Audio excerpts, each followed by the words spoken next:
Satyabama Institute of Science and Technology, Chennai and Sriperumbudur. நடிகையும் கல்லூரி காதலியுமான பெண்ணை திருமணம் செய்வதாக கூறி நெருக்கமாக இருந்து ஏமாற்றிவிட்டு அந்த பெண் புகார் கொடுத்ததும் முதுகுவலியால் வெளிநாட்டிலிருந்து விசாரணைக்கு வர முடியவில்லை என கூறிவிட்டு இனி ஜல்சா பண்ணுங்கடா குஜாலா ஜில்பா காட்டுங்கடா என்ற பாடலுக்கு டான்ஸ் ஆடிக்கொண்டிருக்கும் கனடா நாட்டு காதலன் வீடியோ சமூக வலைதளத்தில் பரவி போலீசாரையே அதிர்ச்சி அடைய வைத்த குற்ற பின்னணிதான் இது. சென்னை சாலிகிராமம் பகுதியைச் சேர்ந்த மாடலிங்கில் ஈடுபட்டு வரும் நடிகை ஒருவர் இன்டீரியர் கம்பெனி ஒன்றையும் நடத்தி வருகிறார்.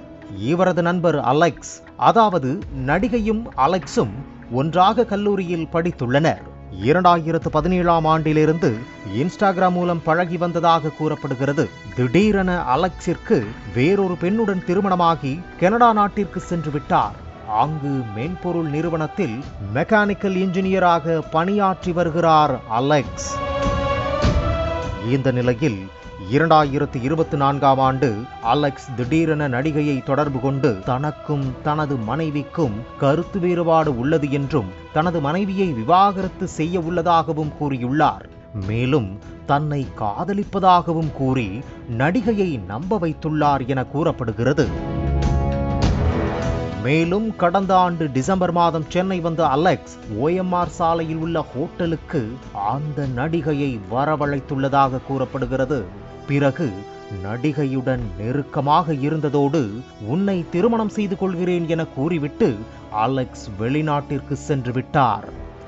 ஆனால் மாதங்கள் பல கடந்தும் கூட திருமணம் செய்து கொள்ளாமல் ஏமாற்றி வந்ததாக கூறப்படுகிறது. இந்த நிலையில் அந்த நடிகை விருகம்பாக்கம் அனைத்து மகளிர் காவல் நிலையத்தில் காதலர் அலெக்ஸ் மீது புகார் அளித்துள்ளார். திருமணம் செய்து கொள்வதாக கூறி ஏமாற்றி வன்புணர்வில் ஈடுபடுதல் என்ற பிரிவின் அடிப்படையில் போலீசார் வழக்கு பதிவு செய்துள்ளனர்.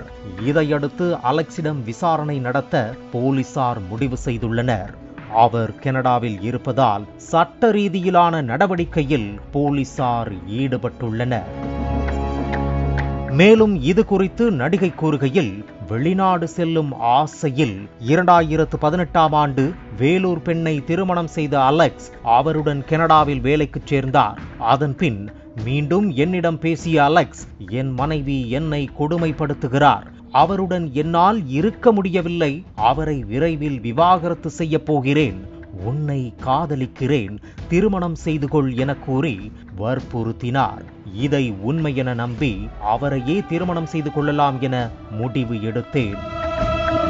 கடந்த ஆண்டு மே மாதம் என்னிடம் பேசிய அலெக்ஸ், விரைவில் சென்னை வருகிறேன், அப்போது மனைவியை விவாகரத்து செய்கிறேன், பின் உன்னை திருமணம் செய்து கொள்கிறேன், கனடாவில் வசிக்க பிடிக்கவில்லை, இந்தியாவிலேயே செட்டில் ஆகிறேன் என்று அலெக்ஸ் கூறியதாகவும் துணை நடிகை தெரிவித்துள்ளார். மேலும் நடிகை கூறும்போது, கடந்த ஆண்டு இறுதியில் சென்னை வந்தார் அலெக்ஸ். டிசம்பர் மாதம் 6ஆம் தேதி சோழிங்கநல்லூரில் உள்ள ஒரு விடுதியில் அறை எடுத்து இருவரும் ஒன்றாக தங்கினோம்.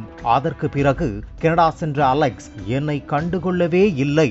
அவர் சொன்னபடி மனைவியை விவாகரத்தும் செய்யவில்லை. மாறாக சமூக வலைதளத்தில் குடும்பத்துடன் மகிழ்ச்சியாக உள்ள வீடியோ மற்றும் படங்களை பகிர்ந்து வந்ததுடன் என் மொபைல் அழைப்பையும் நிராகரித்தார். நான் ஏமாற்றப்பட்டதை உணர்ந்தேன். அலெக்ஸ் மீது காவல்துறை நடவடிக்கை எடுக்க வேண்டும் என்று துணை நடிகை குற்றம் சாட்டியுள்ளார். போலீசார் வழக்கு பதிவு செய்து அலெக்ஸின் பெற்றோரிடம் விசாரித்தனர். விசாரணைக்கு அலெக்ஸ் ஒத்துழைக்காத நிலையில் அவரை இந்தியா வரவழைத்து விசாரிக்க போலீசார் முடிவு எடுத்துள்ளனர். விசாரணைக்கு ஆஜராகும்படி அலெக்ஸை இந்தியாவிற்கு வரும்படி போலீசார் அழைத்துள்ளனர். ஆனால் அவர் முதுகுவலியில் இருப்பதால் வர இயலாது என்று அலெக்ஸ் தரப்பில் போலீசாரிடம் கூறியதாக சொல்லப்படுகிறது. அலெக்ஸ் குடும்பத்தோடு நடனமாடிய ரீல்ஸ் வீடியோ சமூக வலைதளத்தில் பதிவிடப்பட்டுள்ளது போலீசாரையே அதிர்ச்சி அடைய வைத்துள்ளது. அடுத்த கட்ட நடவடிக்கை குறித்து போலீசார் ஆலோசித்து வருவதாக கூறப்படுகிறது. பாலிமர் செய்திகளுக்காக சென்னை செய்தியாளர் கதிரவன். Satyabama Institute of Science and Technology, Chennai and Sriperumbudur.